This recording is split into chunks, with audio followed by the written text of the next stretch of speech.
Hey, Chris, it's that time, right?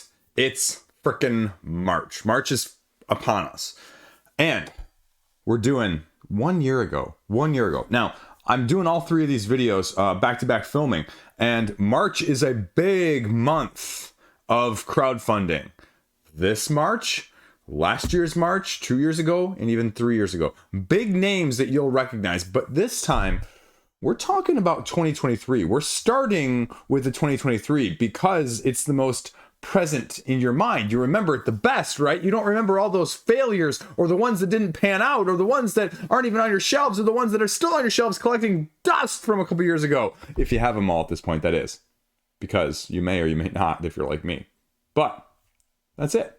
Preamble over. So where do we start a year later, right? Well, you start with one of the biggest fish of 2023, right? Chip Theory Games.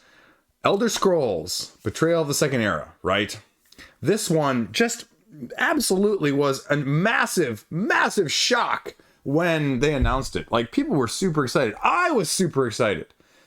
And it launched, and they didn't have an over-the-top, superfluously large all-in point. Now, base pledge, $195, though. So you're definitely having a higher barrier to entry. It's only like another $40 or so if you wanted all of the gameplay content.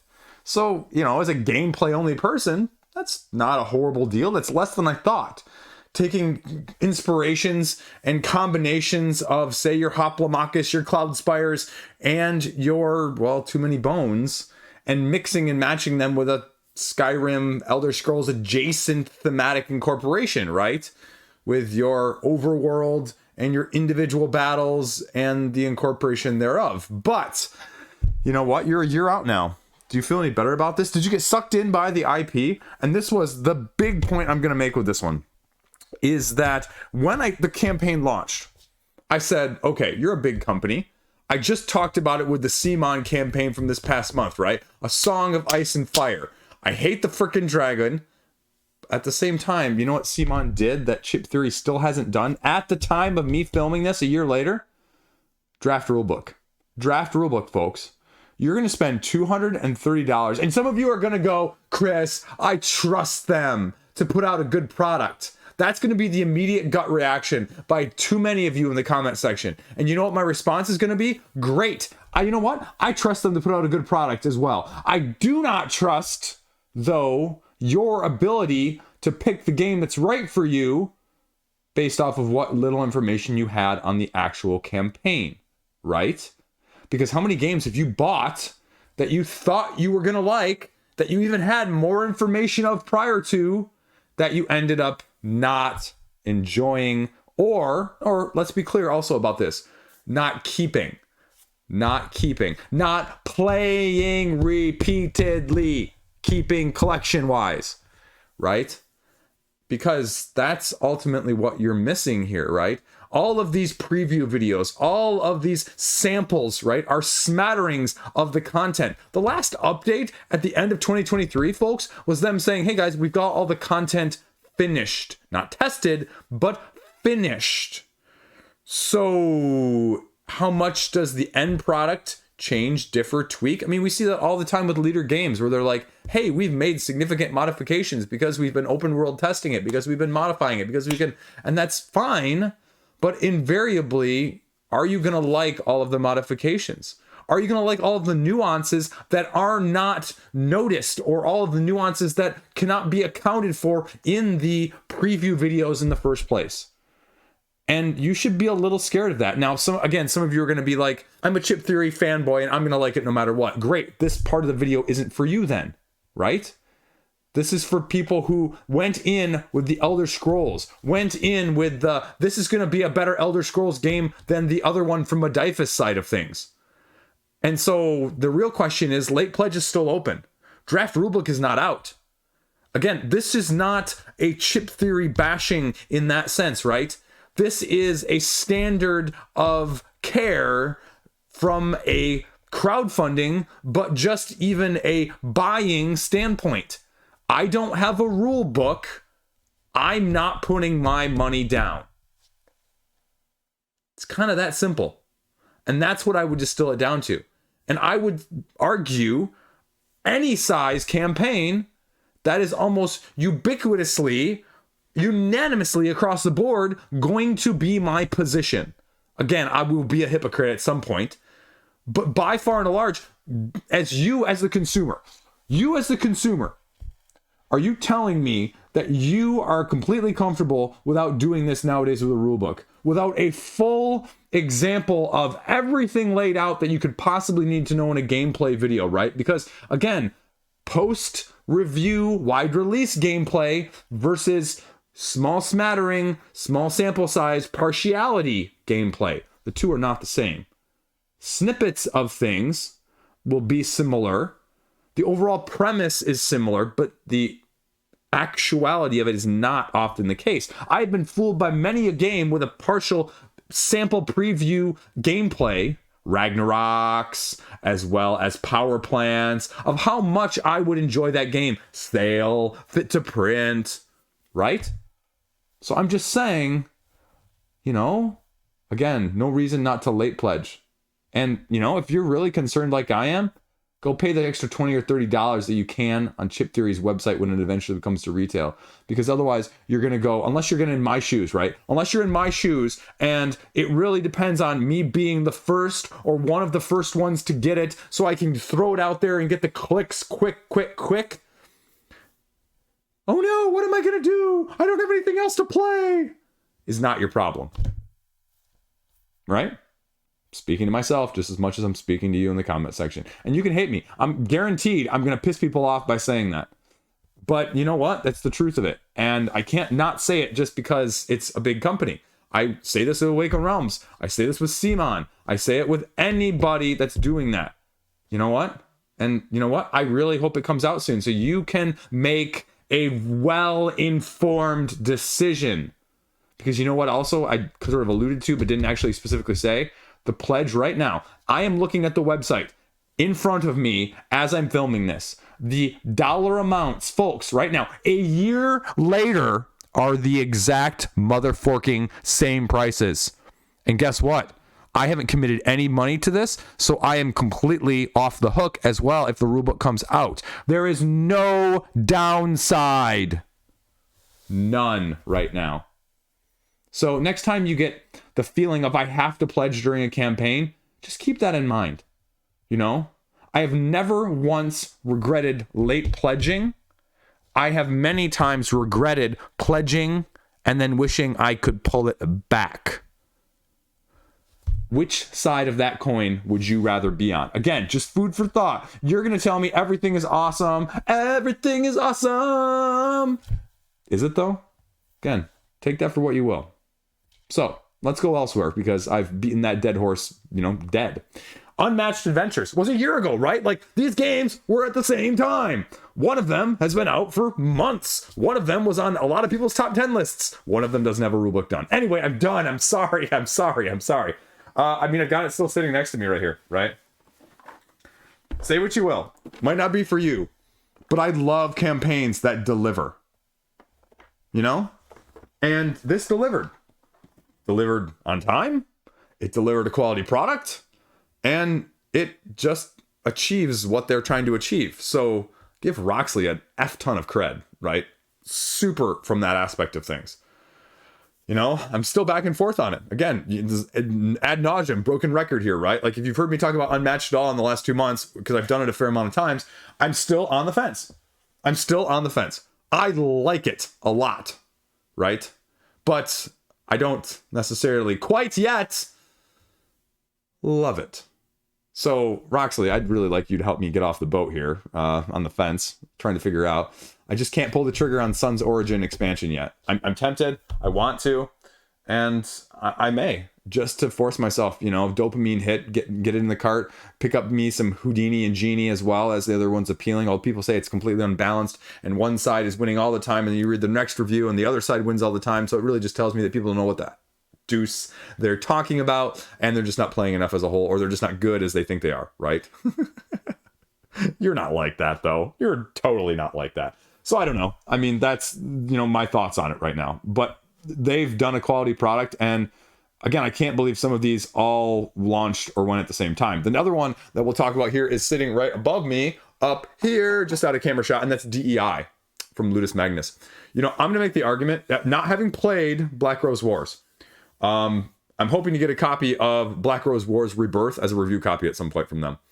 But not having played it, I can't speak to it. I think my concern is that it's going to be a little bit what I want out of Wiz Wars, but a little bit too long. But I want to experience it firsthand because that is the type of game I really freaking enjoy otherwise. D.E.I. has all the makings of an area control game, a figures on a map game that overstays its welcome, because you start setting it up, you start getting it out, you start reading through it, and you're like, oh my gosh, what did I get myself into? And with this reprint, again, this is one that did not go wide appeal at retail whatsoever, right? And truth be told, I was really impressed. It's still in my collection, so that should tell you something.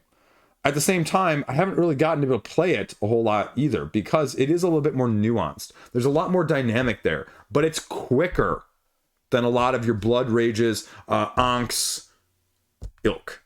And so that can't be discounted either, because it's not like, you know, especially Rising Sun or Ankhs, or, you know, the other one we'll talk about in a second here with Galactic Renaissance. It's not like they're any less rules intensive than those.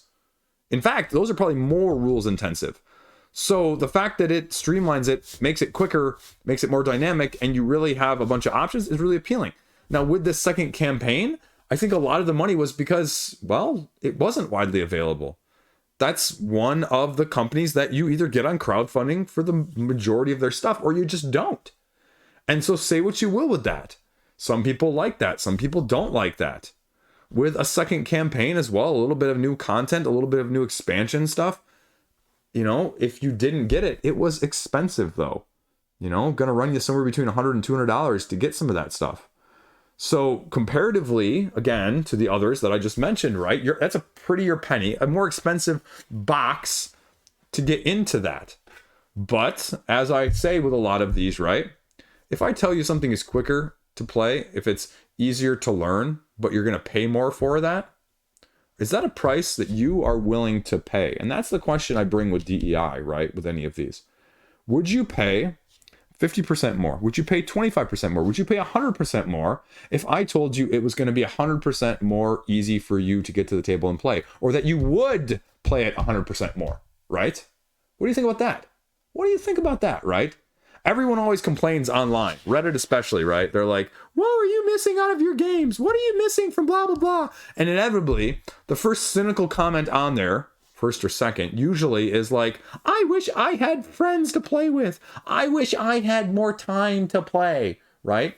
Well, what if that was something? What if you paid more for a premium? Is that something you would be willing to do, right? Buy a friend, right?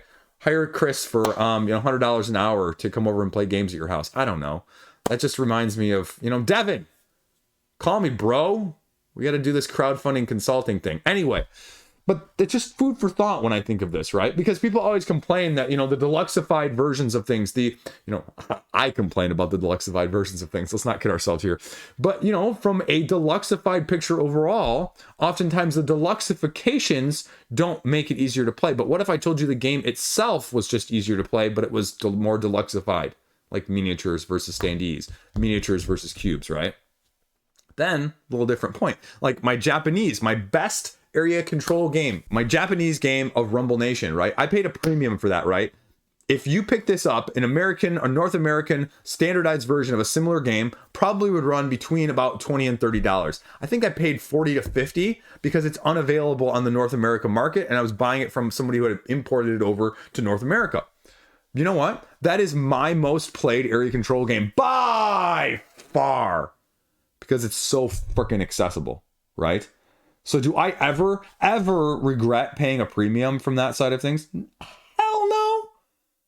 Absolutely not. And so that's just, again, food for thought. Small sample size, though, N of 1.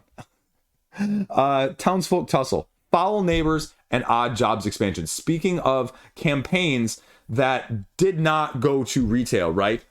And Panic Roll, they said with the first campaign, and especially 2-3 years ago, people who said that they weren't going to retail usually put like the mythic level wording on their page. You know what I'm talking about, right? Because I called it out then, and I just like to call it out now. Not going to regular retail distribution, trying to make you FOMO, trying to make you think it's not going to go to retail, but it just means maybe it's not going to go to like super everywhere game nerds, miniature market, Boardlandia situations, but it's still going to be available on their web shop or whatever, right? And they just said, hey, look, again, small indie publisher. We've seen it now with this, Uprising, Curse of the Last Emperor, Guards of Atlantis 2. These absolutely stellar games. Uprising, Curse of the Last Emperor. Haven't talked about that in a long time. Need to talk about that again in the near future. Shout out to the boys over there. But that's the stuff that we are now seeing more of. And you know what? Truth be told, I don't care. And let me clarify that here. I mean that in a positive sense, right? Like, I don't care, as in I am completely okay with them doing that because it helps support them as a business, right? And they're staying true. And that's the other thing. I'll be very clear about this one too. They stayed true. They said, you know what, first time around, we're not going to do stretch goals because guess what, guys? Scope creep. And same thing here. They finally put out the other stuff, just like Spirit Island did, right? Just like Spirit Island said, okay, guys, we have to back off, or we're going to take 4 years between this and Jagged Earth. And so to make sure it's what we want it to be and what we need it to be. And so Foul Neighbors and Odd Jobs sort of did that. I mean, they added an expansion that just gives you all of the more good stuff, and an expansion that adds a whole bunch more new mechanics too, if you're not liking the depth of play of the original game. You know, again, it's sort of a KDM light. It is. It's a KDM light without some of the upkeep, without some of the depth, without some of the narrative. And again, nothing wrong with that, folks. More accessible, easier to get to the table. Don't need all the other fluff that goes along with it. You know, sometimes you want that fluff, and sometimes you just don't. And that's okay. And so, you know, having this, again, more different cartoony look. I'm not sure quite what to call this cartoon style of animation look drawing anymore. I'm sure there's a term. Someone will tell me in the comment section down below. Wordsmithing I am, but not immune to going almost, you know, aphasic at times too, or that's, you know, medical jargon for saying that I'm having trouble finding the right word. And if you've watched enough of my videos, you know I do that. So the other nice thing was that people were really concerned about this one the second time we're coming around, that the price for this was just gonna be jacked up because of inflation, like a year or two later after the original whatever, right? And it was like $5 more. It was like $100, I think, at normal first campaign, maybe 90 at most, but it was only 105 the second time around, which for the amount of content you got, I thought was a relatively good deal. The new stuff, though, this is where the tricky part is, right? This is expansions with this. This is a couple of Steam Forges expansions, too, with a couple of their latest games, as well as just Awakened Realms. Any of the big companies, right? You make your profit margin with the expansions. The expansions were $115. And so that's where I say, you know, to really love this game, to really, you know, make this a game you love, are you willing to put $200 plus in?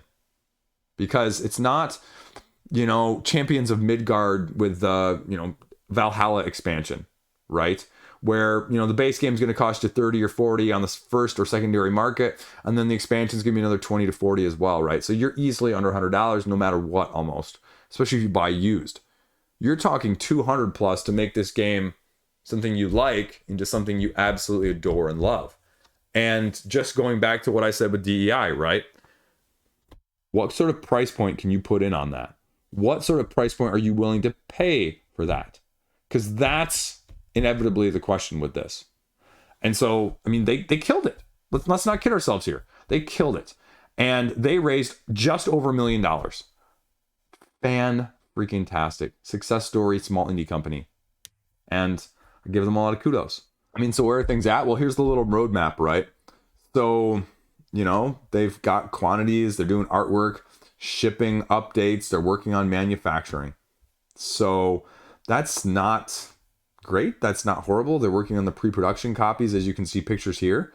I don't actually know when this was due. I should have looked before pulling this page up, so I'm not doing it in the middle, but September 2024. So it's probably shooting for on time at this point. So, you know what? If it's on time, you know, people will be talking about whether or not this is on their top 10s of the year. Although, to be clear about that as well, I don't really see people's expansions on top 10 lists. So I don't really know if that's really going to show up after all, despite me saying that and despite it potentially being one of those things, right? Like, no one also, I tried, you know, like a year or two ago of talking about like my best expansions of the year. You guys just like blatantly ignored it. I was just fine. Because frankly speaking, I don't probably have enough expansions on a year by year basis to necessarily cover that. Just don't, you know, like new base games, sure, aplenty, you know, overflowing, abundance, fish and bread loaves everywhere, right? But with expansions, not always the case. Like, unless you're doing like little mini ones, I got like some little exceeds over here, I got a little like Summoner Wars over here, and then whatever else. But I mean, that's kind of tricky, right? Otherwise, there's a reason, maybe, you know, you didn't see Spirit Island Nature Incarnate on anyone's list, right? Because Blessing or Curse, unlike the other games that utilize standalone expansions on every single time they put out a copy of it, I'm not looking at you, something that's currently crowdfunding at the time of me filming this, you know, they don't get the attention that way, in that sense, in those marketing schemes, in those publicity aspects. So should Spirit Island Nature Incarnate probably been on people's lists? Yeah, but again, we're a little biased on our side of things about including expansions in those things in the first place. I'm not saying it doesn't happen, but I'm saying for the most part, it doesn't happen. So anyway, we'll leave it at that. Now, let's go with another one here. Let's go back to Japan. Speaking of Japan earlier with Rumble Nation, and let's go to Japan. No, seriously, let's go to Japan from AEG. Set collection, traveling, Zen-like, maneuvering across your tableau, essentially, from AEG. And this one actually outnumbered, backer-wise, by nearly 3,000 people over Townsfolk Tussle.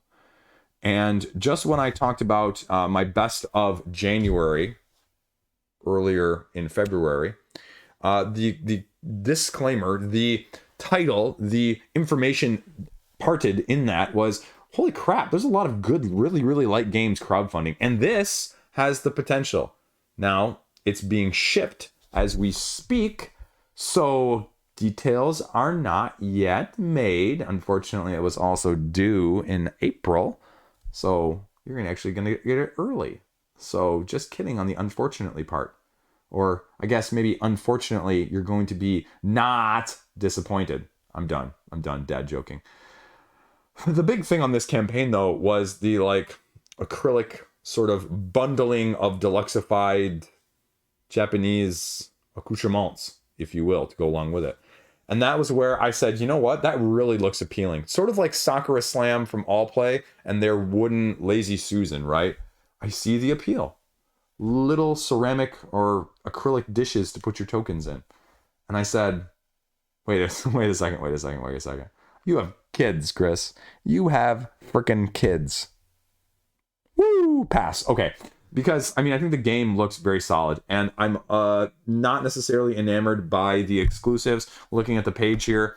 Delivered in the Fukushiki cloth, gold foil box, a 5th player. Now, the wooden tokens, you know, okay. Cloth storage bags, maybe. Yep. Top liner art, don't care. Sticker sheet, washi tape, and luggage tag, don't care. The expansions are not marked exclusive, but you got them in a bundle, and you got the 12 extra little cards to go along with it. So if it holds true with some of the other AEG stuff, maybe I'll pick it up on their sale later in May. Maybe. Or maybe I'll trade for a copy. This says trade for it all over for me. Just like Tales to Amaze here. That's how I got Tales to Amaze. I have the Kickstarter version with the deluxified little miniatures. I was going to say tokens, but they're not really tokens. So I have this one on my wish list still. How's it going to shake out, though? I don't know. Speaking of how things are shaking out, I saw this next one, Scholars of the South Tigris, on several people's top 10 of 2023 list. Again, it was one of those weird ones where it got delivered at the tail end. And so unless you're one of those people that like heavily played it at the tail end of the year, like November, December, I hate the fact that this cycle of things on my side of things affects that so much, right? Because unless your game comes out between like July and October, like that seems to be the prime season for things. You go out in mid to late November, Thanksgiving, no, it's going to get overlooked. People aren't going to have time to play it. And guess what? They aren't going to remember it for the following year's list because, a thing that I said on my list, right, too, is that I got, critiqued for this a little bit. Well, Chris, you had games on there that weren't from 2023. Chris, you can't critique games that other people got that aren't going to be widely released yet until 2024. Folks, I kind of can. Because if you're going to call a 2023 list, well, how do you define that? Just like MVP in sports, right? Like most valuable player. Does that mean best player? Does that mean scoring the most points? Does that mean if you take them off the team that they're going to be most irreplaceable? What does it actually freaking mean? And everyone has a slight tweak or twist to that definition. And so I guess 2023, does it mean solely 2023 releases? Does it mean games that you played for the first time in 2023? Does it mean games that you acquired in 2023? Does it mean games that were, launched on crowdfunding that you had access to a pre-copy production? Was it games that are being delivered as early copies to review channels but aren't available widely until 2024, right? Like, how do you dice that? Some things are okay. With the meta listing on Board Game Geek, they're like, well, you can include things that aren't widely retail available until 2024 because technically Board Game Geek has them listed in 2023.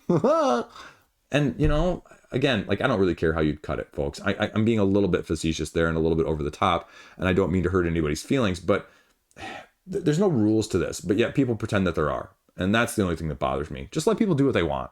Like, let me disclaim, new to me games in 2023, best top 10 games I played, best new releases of 2023, right? Like, whatever it may be, go with it. Own it and do yourself.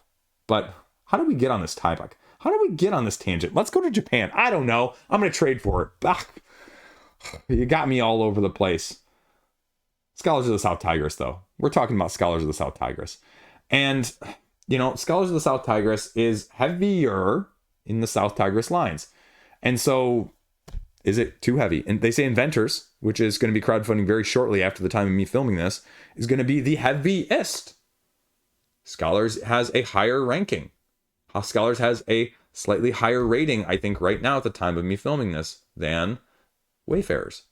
Again, probably because more people have played Wayfarers. There's a farther spread of things, but it also often reflects the spread or the lack thereof on Board Game Geek in the first place, right? You have a heavier game. You have less people that are not regular heavy gamers playing it, which means that you have more of a niche crowd playing a niche game, which are going to be biased towards liking it in the first place.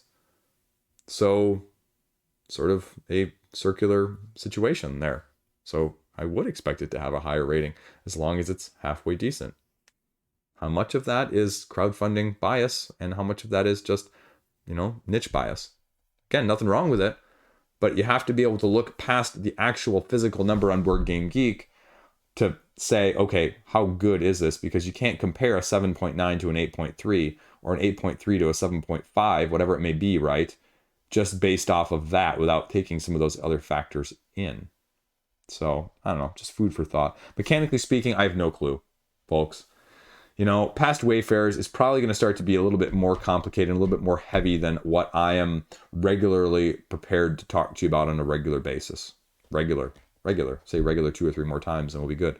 But that's kind of why I'm just going to leave it at that before I stick my foot in my mouth. So next up, Point City Deep Dive, sort of combo here. Deep Dive wasn't for me. Point City was okay. It was better than Point Salad. It's delivered. They did it within a good time frame. I enjoyed Point City, but I didn't love it. Like, it felt a little too random for what it was. With the flipping over the cards, I thought was a great unique mechanism of having this grid laid out in front of you and having one side be resources and one side be engine build, essentially. And it worked. But there wasn't essentially as much connection between the sides. Like, okay, well, if I know that this card is going to get flipped over, it's going to flip over into this and it's going to give me what I want. And if I can manipulate it that way, because as you're laying cards down, you have to lay them down on the other side, depending on what was taken from there in the first place. And again, clever mechanism, but just too random for me at the same time. And so I just ended up getting rid of it for that same reason. But again, I think across the board, people prefer it over Point Salad because there's a little control. There's a little bit more just depth of, mechanistic approach there. I'll leave it at that. Crown of Ash, another different area control game that I covered on the channel. Surprisingly fun. Under the radar, though. Quad Noir sent this to me to be able to talk about with a different combination of worker placement, area control. I liked it, actually. I'm not a big worker placement. I'm not a big area control, but the combination worked. The upgrades, the abilities, the dynamic on the board itself of taking spots over, but taking them over with enough, because otherwise someone else is going to take it over from you if you're not careful on how you're doing that. I like the, necromantic, making up words again on my channel, aspect and thematic incorporation of things with the central area as well that you're trying to take over. I think people are going to be surprised by this one. Now, again, this one isn't supposed to deliver until, well, right about now, actually, March. So, is this one going to be coming out soon? Are you going to be seeing it soon? Well, unfortunately, the answer to that question is no. Without pulling up the page and boring you with the details, they're still working through production getting finished before Chinese New Year. So at the end of February, we're talking about still not having it done. So you won't get it in March. You're probably going to be shooting more for like a May, which, you know what? Small company with Card Noir and, not a whole lot of their games under their back at all. 3 months over, folks. It's pretty freaking good. And they raised just under $100,000. So don't be surprised if you see this one, being of interest when people get it from the backer side of things as well. So potentially a little bit of a sleeper hit. Take that for what you will. You kind of heard it sort of here. Tell them Liege sent you. I alluded to it earlier. The Innis sequel, spiritual successor, if you will, from the designer of Innis, Galactic Renaissance from Matago. Is that how you pronounce it? I'm probably screwing it up. I like them. They're friendly. They're nice to me.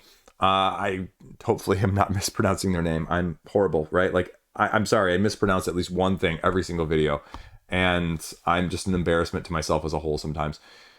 The question was, with this game, it was more expensive than people expected, I think. I was relatively impressed by it. As someone who's not really a fan of Innis, I didn't really go off of the pedigree from that aspect. I just said, look, I know this is something that you potentially like. There's a lot of asymmetry. There's a lot of mixing and matching of these planets in the exploration and the mechanics to go along with it. And again, I dare say this one underachieved. It was at about $200,000 in crowdfunding. And again, I think it was partially because of the expense. It reminds me a little bit more of like a Daybreak, if you will, where people were like, okay, I'm just not sure because you're not offering me anything like super exclusive and you're pricing a little bit higher and I'm going to roll the dice and hopefully get it at retail for cheaper. Again, why does this do that and why do others not? That's one thing on crowdfunding, folks. I've been doing this for like 3-4 years, looking at this stuff, doing crowdfunding for like probably almost 10.